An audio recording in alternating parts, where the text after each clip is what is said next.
Ito na siguro yung iniintay ng, karamihan lalong-lalo na yung mga taga Mindanao. Ayan, dahil yung idolo ngayon, bagong idolo ngayon na si Elias JTB ay itatampok mamaya sa KMJS. Ayan, oh, ayan kapuso mo Jessica Soho.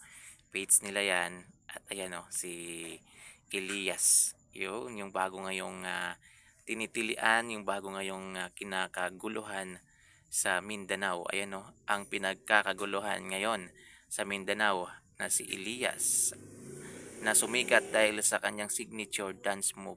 Yan, kilalanin natin. Yan, dahil doon sa mga papalo-palo na sayaw, mga Q. Ito, itatampok mamaya sa KMGS. Ayan, abang-abang.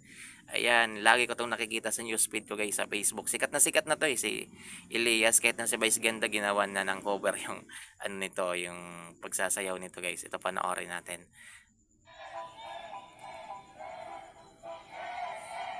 Grabing tao.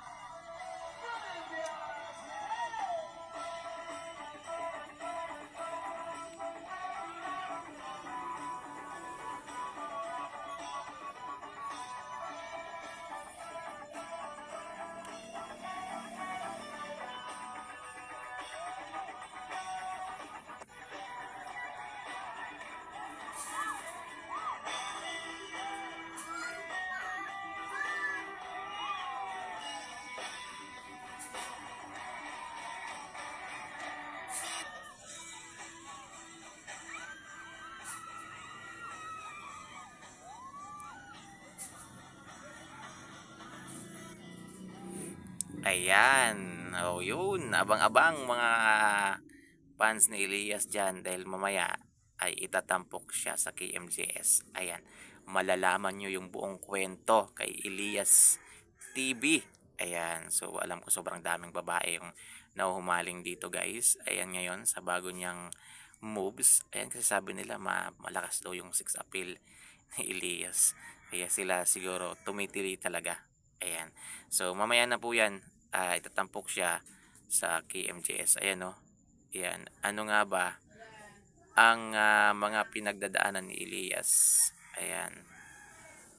Ang buong kwento alamin mamaya sa KMGS. O, di ba? Alamin mamaya sa KMGS, guys. Ang buong kwento ni Elias. Malalaman natin lahat. Itatampok na siya. Oh, grabe, no? Sikat na. Grabe. Ayan. Proud na proud yung mga taga Mindanao sa kanya. Sikat na po siya ngayon.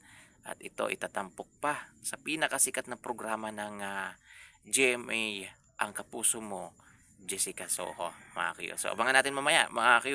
Yan kung ano ba yung storya, yung buong storya. Yan at paano siya nakilala. Yan si Elias TV.